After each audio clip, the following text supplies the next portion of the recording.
An educated, prosperous society is built upon the necessity of robust civil discourse. Unfortunately, many students do not understand how to engage in academic argumentation, and few educators are equipped to conduct classroom discussion. In fact, many schools discourage student participation on topics, especially controversial ones, because both administrators and instructors are afraid of someone being offended. Students are either told to simply listen and agree to the ideology, or the teacher rolls the dice and lets students argue without any real structure. Far too often, this results in a chaotic classroom characterized by emotional outbursts and shouting matches. To solve these issues, the Alan Hidalgo Team created a unique system for Socratic dialogue that can be incorporated into small group discussion, inner and outer circle discussion, and team discussion with a neutral zone.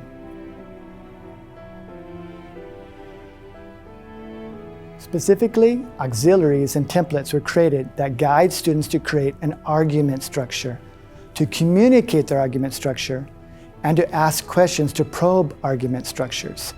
It made students really enjoy discussion and debate and stuff like that, and just argumentation. And it was a tradition that I saw even carried over to the next year because of how popular it was among the students, how much the students loved that aspect of it, and how much they fully enjoyed it.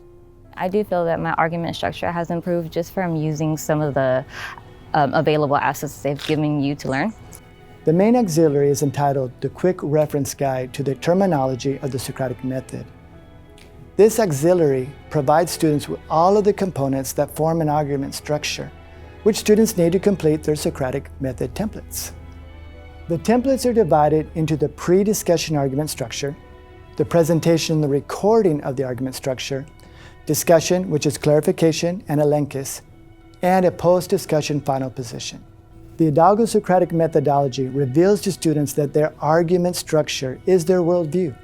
That is, their view of reality as it is, and their view of how reality should be.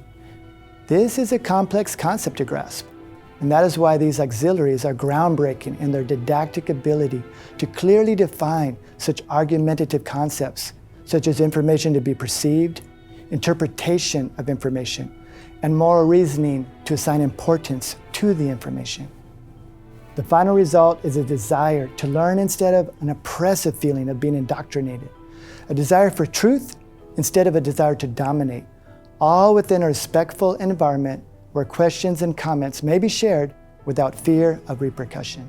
It's also caused for very interesting interactions with the class. Just everyone has a different perspective about different argument structures, and we can just come together and talk about that. It's very advantageous for the whole class to get to learn more about the different ways that people think.